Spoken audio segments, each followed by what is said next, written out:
jëf ceebu coronavirus bi far na xooñ ca loxoy justice yëral xët mu njëkk la quotidien surfacturation gi ñu doon wax ne dafa amoon ci ceeb bi état bi jëndoon ci jamonoy covid bi ba taxoon yoon duggoon ci am ñu ci jàppoon journal bi mi ngi ñuy xamal ne fournisseurs yi ñu jox bi woon baaramu tuuma yoon seetal na leen ba ñu set wecc jox leen ak non-lieu ki ne woon DAGE bu ministère développement communautaire ci jamono joojit moom yoon setal na ko ba jox ko ak non-lieu mu des Mansour Faye mi am yaakaar yoon moom jox ko ak non-lieu l'observateur nañu importateur yu ceeb yi setal nañu leen ba ñu set ci tuumay surfacturation yi ñu leen doon toppee Mansour Faye moom mi ngi déglu jamono ji haute cour de justice journal L'As di ñu xamal ci xëtam mu njëkk ne pôle judiciaire financier nee na non-lieu point actu xëy xibaar bi ci xëtam mu njëkk ba bind ne l'homme des affaires bii di Moustapha Ndiaye dib importateur ceeb yoon seetal na ko ba mu set wecc ba xam ne leen surfacturation gi ñu ko doon tuumaal ci ceeb bi mu jaayoon état bi ci jamonoy mbas mi surfacturation amu ci muy moom Moustapha Ndiaye di Rayane Hachem ak Mohamed Diang yéenekaay bi nañu li ñu leen doon toppee di complicité détournement de deniers publics faux usage de faux tuuma yooyu yëpp la leen yoon dàqal ba mu set wecc tir bi nañu quelle déception du jour coow leeg li mu bare woon xët yeeg coow leeg télli jéeg liñ ci doon dégg fu nekk ñuy dégg ay nit di dégg ay wax surfacturation di wax coowal coronavirus di wax waxi foofons covid-19 di tuumal nit ñi ay surfacturation ndekete yëfi fii lay mujjee vox populi mel ne ku naan ñoo njaw des naw xam bi ne donte yoon di justice setal na importateur yi ñu doon tudd ci coow li ak DAGE bi taxul mbiri jeex ndax parquet bi dafa def appel coowal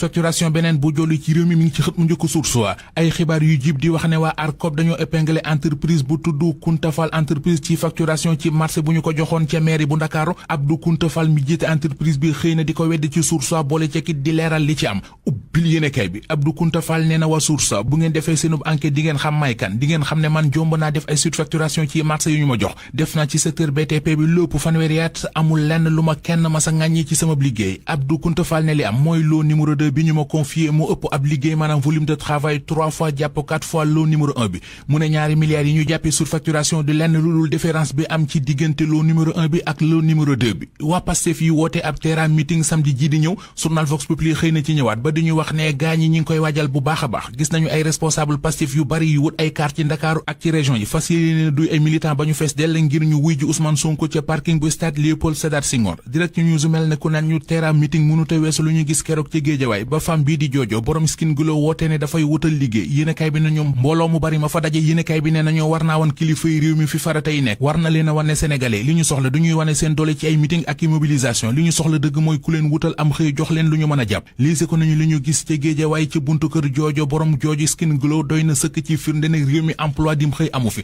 ndaw si ay jaaykati xeesal la doon wut Sénégal yépp dagg daje fa ndax bëgg liggéey ba image yi wër àdduna am benn xale bu jigéen buy wax ci journal bi ne moom Tamba la jugee ngir ñëw joxe demandam am beneen xale bu jigéen buy xam ne ci yéenekaay bi ne bu ko joojo jëlul mu liggéey bu gisee gaalug loo ca guy dem du ko fi bàyyi